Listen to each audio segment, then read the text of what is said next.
اليوم رح نتكلم عن أحد أهم وجهات الاستثمار في الشرق الأوسط، واللي تحتل المرتبة 13 من بين أكبر اقتصادات في العالم. وبالنسبة للاتحاد الأوروبي فهو خامس أكبر اقتصاد، وهذا البلد يجذب حوالي 15 مليار دولار أمريكي سنويا من استثمار الأجانب. وكان في هذا البلد الكثير من قصص النجاح وأحيانا الفشل.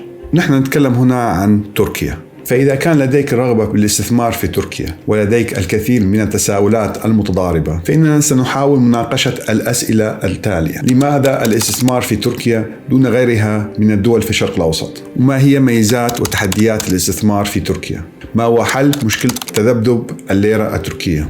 وأي القطاعات الأفضل للاستثمار في تركيا؟ وما هي القطاعات التي يجب تجنبها خاصة إذا كنت أجنبي؟ وأثر الحروب في البلدان المحيطة بتركيا على اقتصاد تركيا على المدى القصير والمتوسط؟ ومتى تستثمر في تركيا ومتى لا تستثمر في تركيا؟ للجواب على هذه الأسئلة أنا محمد وحيد، السلام عليكم ويلا بينا.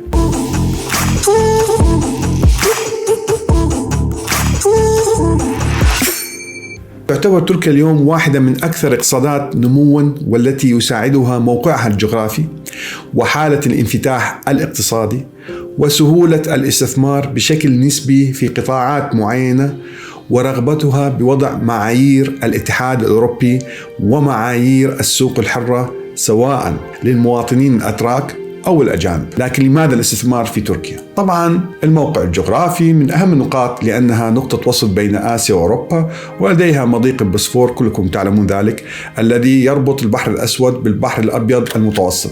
لكن دعونا نركز على أهمية بيئة الاستثمار العامة. هناك دول كثيرة أيضاً لديها موقع جغرافي مميز وموارد طبيعية هائلة، لكنها بيئة طاردة للاستثمارات. وفي حالة تركيا بيئة الاستثمار في تطور وتحسن، حيث أن سهولة السفر والحصول على إقامة وجنسية في بلد الاستثمار، وعدم وجود فوارق كبيرة بين المستثمر الأجنبي ومواطن تلك الدولة من ناحية القوانين وتعامل الدولة مع المستثمر، وهي بشكل عام لا بأس فيها بالنسبة لتركيا، مقارنة أيضا بالدول المحيطة في تركيا التي بعضها يمنع التملك الكامل للمستثمر الأجنبي. طبعا اقتصاد تركيا يعتمد في نموه على قطاع الصناعة والخدمات. نيجي على سؤال: ليش أو لماذا الاستثمار في تركيا دون غيرها؟ أحد الأسباب أن الحكومة التركية تعمل على خفض نسبة الضرائب المفروضة، والتي تخفض سنويا بشكل تدريجي، حيث تصل نسبة الضرائب على الشركات المساهمة المحدودة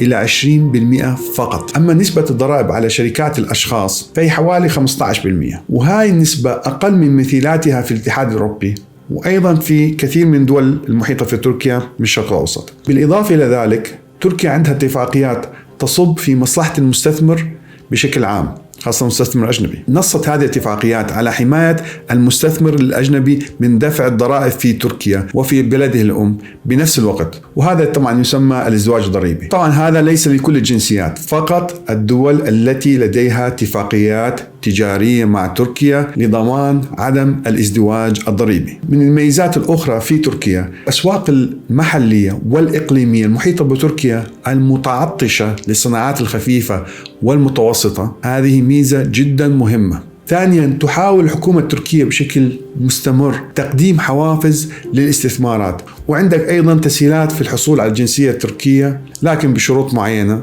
ضيف على كل ذلك أن وجود قوة عاملة محلية تستطيع الاعتماد عليها، وهي قوة فعالة وتتكون من الشباب الجاهز للعمل بتكاليف متوسطة نسبيا. من الميزات الأخرى أيضا وجود اتفاقيات كثيرة بين تركيا ودول الاتحاد الأوروبي بشكل خاص، وأيضا مع أمريكا والصين، تسهل هذه الاتفاقيات دخول الاستثمارات أو الصناعات التركية إلى هذه الدول. وضيف أيضا على ذلك وجود استقرار نسبي مقارنة بجيران تركيا الغارقين بالصراعات والحروب، وبالتالي توفر رؤوس أموال باحثة عن الاستثمارات، لأنه كثير من المستثمرين الذين يذهبون إلى دولة معينة للاستثمار قد لا يكون لديهم رأس المال الكافي، وبالتالي أيضا يحتاج إلى تمويل في دولة الاستثمار. مش كل مستثمر يذهب عنده فلوس كافية للاستثمار، وبالتالي يجب توفر رؤوس أموال نسبيا سهل الحصول عليها. وأيضا يضيف على هذا الشيء وجود طموح لدى الحكومة التركية بجعل تركيا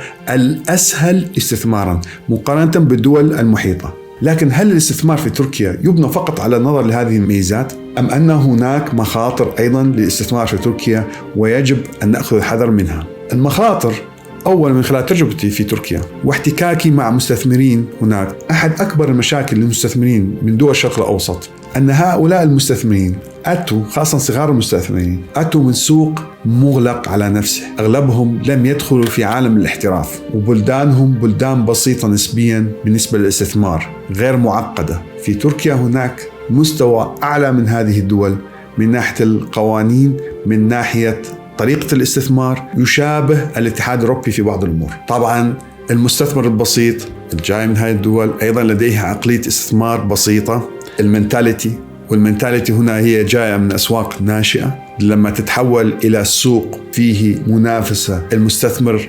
الجديد حيواجه صعوبات وتحديات ليست سهلة. هذه هي النقطة الأولى اللي أعتقد هي سبب تغير العقلية، المجيء بعقلية السوق البسيط الناشئ والعمل بالاستثمار في تركيا. يعني المنتاليتي للسوق الناشئ لا تصلح للعمل في تركيا. الآن نيجي للمشكلة الثانية، تذبذب وانخفاض سعر الليرة التركية. ما هو الحل؟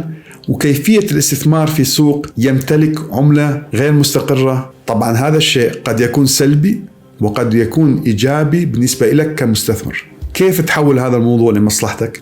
تركز في الاستثمار على خدمات أو صناعات تصديرية لخارج البلد، لأن كلفتها في حالة انخفاض دائم، لأنك تستلم بالدولار أو باليورو وتحول إلى العملة المحلية التي زاد سعر اليورو والدولار وانخفضت قيمتها، وبالتالي انخفاض كلفة الإنتاج يجعل سعرك منافس عالميا. الآن نتكلم بالخطوات الأولى اللي يجب على المستثمر الأجنبي أن يقوم بها قبل أن يبدأ بحالة أو التفكير بالاستثمار. يجب أن يتعلم المستثمر، أتكلم هنا عن المستثمرين الصغار بشكل عام، يعني المستثمرين الكبار اللي عندهم شركات عالمية أو شركات كبيرة على الأغلب هم يعرفون بها الخطوات، لكن نتكلم عن المستثمرين الصغار المتوسطين. أول خطوة وفي كل استثمار وفي كل بلد، وإن كنت أجنبي أو مواطن، يجب أن تقوم بها، واللي هي عمل دراسات الجدوى لأي استثمار مركزة على تقييم المشروع وتقدير نجاحه وأرباحه على عملة مستقرة. ويفضل هذه الجهات اللي حتعمل دراسة الجدوى هم ناس لديهم سمعة معروفة آخر 5 أو 10 سنوات على الأقل. يجب أن يكونوا محترفين في نوع الاستثمار اللي أنت تريد تقوم به. المفتاح الثاني للاستثمار في تركيا هو الدخول في قطاعات استثمارية تتداول الدولار واليورو كمرجعية مالية لها في أغلب الوقت، والابتعاد عن القطاعات الاستثمارية التي تكون فيها الليرة التركية هي المرجعية الوحيدة لتقييم الاستثمار. حاول أن تبتعد بالاستثمار عن الأسواق الداخلية المحلية المغلقة، لأنها تحتوي على كثير من الأسرار التي صعب أن تحصل عليها. إذا كان استثمارك مثلا بالحديد، هو صح السعر بالليرة والبيع والشراء بالليرة،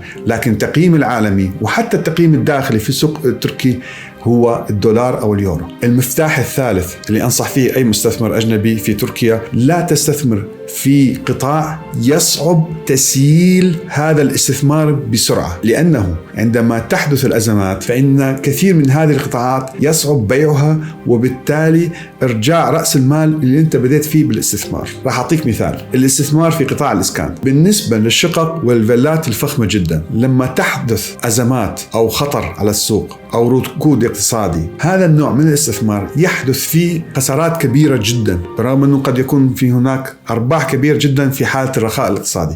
لكن في حالة الأزمات المواد الفخمة تفقد سعرها وقيمتها بشكل كبير جدا، ومن هنا يصعب تسييل هذه الاستثمارات وإرجاع الأموال التي بدأت بالاستثمار بها. وهذا يقودنا إلى سؤال بالنسبة لتركيا، وخاصة في ظل التقلبات السياسية والحروب الموجودة المحيطة في تركيا. بشكل عام كل ما زادت هذه المشاكل وهاي المخاطر والحروب المحيطة في تركيا، تزداد نسبة المخاطرة بالاستثمار، وممكن تحولها لمصلحتك لأنه هذه الميزة تقلل عدد المستثمرين في كل قطاع. رغم كل هذه الأمور موجودة في تركيا وهذه التحديات، تصنيف الائتماني لتركيا حاليا هو بي بوزيتيف، وبالتالي احتمالية النجاح أكبر من احتمالية الخسارة. ومن هنا يبرز أنه أهم القطاعات اللي لازم يفكر بها المستثمر الأجنبي في تركيا، وأي القطاعات لازم يتجنبها. في الخاتمة راح أعطيكم المبدأ الأول، أنه تركز على قطاع تصديري اللي خارج تركيا. والمبدأ الثاني هو لا تدخل في قطاع الأتراك أو الناس المحليين مسيطرين عليه، لأنه هذا موضوع خاص فيهم، عندهم أسرار من الصعب أن يشاركوك بهذه الأسرار. أما القطاعات اللي يفضل العمل فيها هي قطاعات الإنتاج أو الخدمات الجديدة. النصيحة الثالثة،